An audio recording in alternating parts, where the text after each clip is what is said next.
Pebble watches are back. Nvidia unveils their next generation of GPUs, and AMD won't give it to us. Why did they hide it? Let's get in the hot news, everybody. I'm your bright host. We're going to be going over the hottest tech news I can find on the internet while you enjoy your breakfast this Wednesday, March 19th, 2025. As a reminder, at the end of this month, we're going to be giving away an RTX 5080 PC with a 9800 X3D over on our Twitch channel, twitch.tv/UFD Tech. We actually haven't been streaming as much locally here in South Africa as I think we wanted to, just because of some logistical challenges, but hopefully we can get to streaming this week sometime, hopefully. And that's what people have been saying about getting a new smartwatch that isn't an Apple Watch or a Pixel Watch that consumes a ton of battery. They want something that lasts forever, and that used to be Pebble watches until they got bought by, I believe it was Fitbit, who got acquired by Google, and it created a whole situation. Well, a couple months ago, the co-founder of Pebble said, hey, thanks to Google making Pebble OS open source,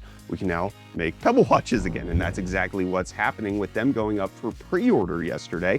The co-founder unveiling two new smartwatches, the Core 2 Duo and the Core Time 2. They look very much like previous Pebble watches that you could have known and loved. They do say that this is not a Kickstarter, but rather the founder has put up the money for the production already. And instead you're going to get these starting shipping in July for the Core 2 Duo, or starting in December for the Core Time 2. They both have incredible battery life according to their spec sheets, about 30 days IPX8 water resistance. It has step and sleep tracking. There's also custom watch faces you can use. The Core 2 Duo is black and white. The Core Time 2 is in color and has a touch screen as well as a heart rate monitor. There's various differences between the two. As somebody who didn't get into the smartwatch game until after Pebble had already exited, I believe. I think my first smartwatch was like just some Fitbit tracker that would vibrate to let me know that I'm getting a phone call. It didn't really display much more than that. This is intriguing to me, although I can't order the Core Time 2 because I won't be in the States when that gets delivered. So I'll have to figure out whether or not I'm actually going to pick one of these up. But for those of you who are stuck in the past, who loved Pebble and never moved on, here you go. It's back. It's for you. Just like today's video sponsor, if you're stuck in the past when it comes to your computer, because what's in your PC right now, and no, I don't care if it's a stud finder. I do care if it's some hardware ready for an upgrade. And you know who else cares? Today's sponsor and the #1 online marketplace for buying and selling PC components, Jawa.gg. Jawa makes it both easy and secure to buy and sell PC components to and from fellow enthusiasts. Every transaction on Jawa is secure, quick, and convenient. With their CPU and GPU trade-in program, you can turn your 5-year-old hardware, that's half a decade, we're talking about 2020, into either cash or components from Jawa. Getting the quote is super easy. Just dump your component specs into the menus and boom, there's your money, Tone. Sorry, I've been watching The Sopranos. Anyway, with your quoted price, you can either cash out and get a nice payday, or you can put the value towards a listing Jawa has. With new GPU stock seemingly non-existent, now's the perfect time to check out the used card marketplace. Maybe you and your 2060 had your eyes set on the 5070, but that's not looking likely. So why not check out a 30 or 40 series instead? And if you're swapping it with something on Jawa, you can purchase with confidence knowing that this listing and every other listing is manually reviewed by a real Jawa employee before going live. Also, don't forget that if you're more of a plug-and-play gamer instead of a do-it-yourself kind of fella, Jawa has plenty of pre-built systems for you to choose from. Jawa makes it super easy to find your perfect PC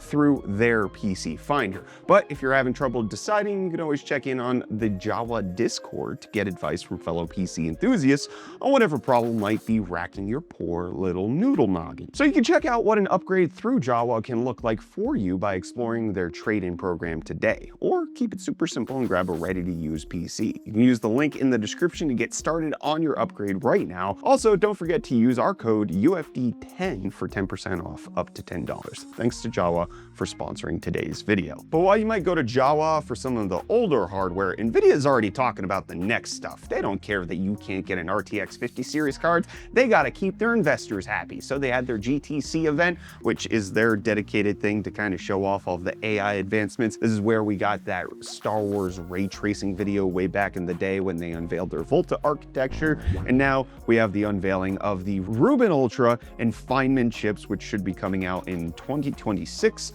2027, and then 2028. And these things obviously are being spec'd to high heavens, with the Rubin Ultra chip having 1 terabyte of HBM4E memory, them just showing off what it's capable of, especially if you get it in a server rack. Then allegedly just printing money for Nvidia, because there was a report that came out that Nvidia makes more than all of the next 9 fabless chip manufacturers combined. They're insanely making tons of money. But now we have the architecture names. We've got Blackwell right now. The ones they're announcing for GTC was Blackwell Ultra, which is going to be the higher end version. Vera Rubin next year, Rubin Ultra the following, and then Feynman coming out in 2028. But they also gave us some more details on their little AI mini computer, as well as releasing a giant desktop one that you could potentially get for you or your research lab, your scientific studies. They have their DGX desktops. They're renaming it from Project Digits, but instead you can look at getting something like the DGX Spark or the DGX Station. The Spark being that little mini boy, which they have next to a MacBook Pro. You can see that it is quite small, especially when, according to them, it delivers 1,000 TOPS for AI and has tensor cores and all of that goodness. And then you got the DGX Station, which is going to have this motherboard right here, which is going to have even higher amounts of everything, up to 784 gigabytes of system memory to allow you to do all of the AI things that your heart imagines. And if the RTX 5090 is not that for you, 32 gigabytes is paltry for you, you think that you need a lot more than that, well, they're officially launching their RTX Pro 6000 Blackwell GPU, looking nearly identical to the RTX 5090, besides the fact that it says Pro 6000. This thing is about 10% more packed with CUDA cores than the 5090, coming in at 24,000 to the 5090's 21,000. Additionally, it has 752 tensor cores, 188 ray tracing cores, but the big thing here is that they're launching it with 96 gigabytes of GDDR7 memory with ECC. So this is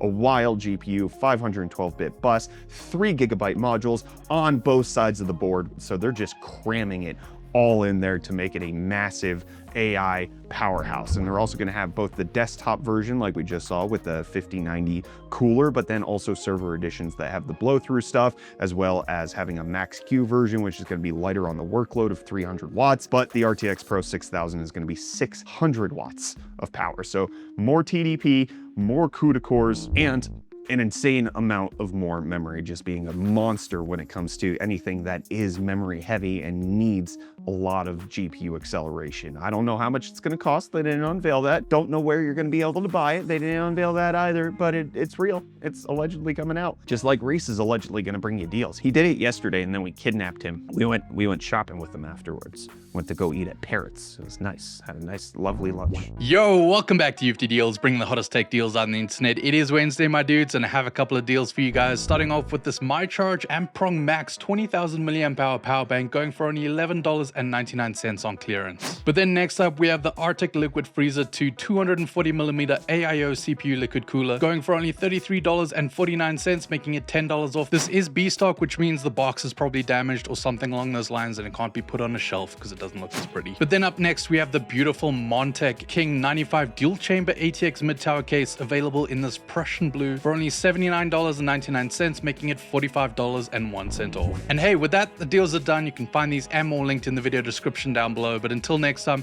I'm gonna hand you off back to Brett for the rest of your hot news. Cheers. Well, Reece, I'll make you a deal. I'll consider not crapping on hard drives anymore, especially with Nvidia partnering up with Seagate to announce a little weird fusion combo. NVMe hard drive disks. Yes, not just NVMe SSDs, but actually coming out with physical large hard drives that have all that capacity, but instead of connecting via SATA or SAS or any of the other backplane technologies that happen to be nearly 40, going on 45 years old, they're going to be using the NVMe protocol. So this is just a proof of concept right now, but part of it is so that they can connect it to the Bluefield DPU, use NVMe over Fabric, which I don't know how many people remember this, but it was about, I think it was in 2022, so almost 3 years ago now. I was tinkering with the PlayStation 5 using an M.2 to PCI Express adapter to potentially get an external NVMe SSD setup, like a cloud-based storage system, local cloud-based storage system for the PS5 using its M.2 port. And we could have done it if that employee from Nvidia who was supposed to get us in contact with the Mellanox team to actually write custom firmware for us didn't ghost us. He started on the project and then he completely left. I was this close to making something that could have been just exactly like this. You could connect tons of drives. You could have had network storage for the PlayStation 5. That dream's now long dead. Haven't followed up on it. But the idea is that hard drives aren't going to be using old technology. They're going to be using the NVMe protocol. This isn't necessarily going to make them faster. It's just going to have more throughput. I mean, NVMe is capable of 128 gigabytes per second, whereas SATA is 6 gigabits currently. There's higher end SAS stuff, but it gets nowhere near the NVMe protocol. They have no idea when they're going to be making this, or you know, if this is actually going to make it to market. This is just proof of concept, but I like it. Updating hard drives to not be as old as they are. And AMD updated us on the figures of how many GPUs they've sold. Lisa Su at an AI conference giving a little detail on the gaming GPUs, saying that they have now shipped over 200,000 units of the GPUs. And that probably is the first batch that went out towards launch, but gives us an indication of how much stock AMD had versus how much stock Nvidia has had over that time frame. I don't think they've hit 200,000 units based on everything that I've been seeing, and they've been out for many more months. But in case you still can't get your hands on the 9070 or 9070 XT, one of AMD's partners, Yeston, announcing that they should have all of this resolved by sometime in April, so about 6 weeks from now, saying it will be stable at that point. We've also kind of been hearing that about Nvidia GPUs, that supply was supposed to stabilize in March. We're almost 2/3 of the way through, and I haven't seen that happen. So, you know, don't necessarily bet on getting a card in April, but hopefully that does happen. And I was hoping that AMD would give us a reference card for the RX 9000 series. All of the promotional images we saw had the reference cards on them. They looked good. The 7900 XTX also had a good looking reference edition. It did have that problem where they had some cooler issues that they had to they didn't recall, but they had to get sorted off in the first place. But they're not making a Founders Edition like Nvidia is. However, they did. They did. We talked about this in yesterday's episode of Hot News. Somebody got a 9070 XT reference edition and listed it for sale. And now the 9070 reference edition has been spotted with somebody actually having physical access to it. So this is the 9070, this is the 9070 XT that we talked about yesterday being listed on a marketplace, but the 9070 allegedly can be for sale. So this is the promotional image that we've been seeing of it, and then this is the physical version that actually manifested. And honestly, I don't know why AMD wouldn't do it, besides it doesn't make financial sense to them, except for Nvidia has been showing that it makes a lot of financial sense to them to like super engineer their Founders Edition. So I just wonder if maybe they got stung on the low sales of the RX 6 and 7000 series, and so they decided to not do it for this generation, but this is the one where it would have made the most sense. But I'm a little sad, especially because of the MSRP issues we've been having with the RX 9000 series, how they're, you know, about $799 now instead of $599 for the 9070 XT. At least knowing when AMD dropped a restock, you could get it at MSRP, very much like Nvidia is doing on their website, would have just been a helpful, nice little thing to be able to get it at a reference price. I would have liked that. All right, but you know, I'm just speaking to the wind now, unless somebody from AMD is watching, in which case I speak for the entirety of gaming humanity. We'll buy every single one that you make. And I buy everything you guys say in the comments. You've never steered me wrong. So let's see what you had to say in yesterday's episode of Hot News. We got CB saying, MSI, I will be loyal to you, Nvidia. I said that wrong. Nvidia saying, okay, you can have all of my zero supply. And the Trail Mech saying, MSI is literally the meme of the old guy who stops mining just shy of the diamonds. I mean, you know, we'll see how that whole generation plays out, right? We're still in the early seasons of the new generation. We'll see how stock continues to alleviate. Maybe it's the better long-term decision for MSI. And then Joshua saying, I miss when I could get a decently powerful GPU for $300.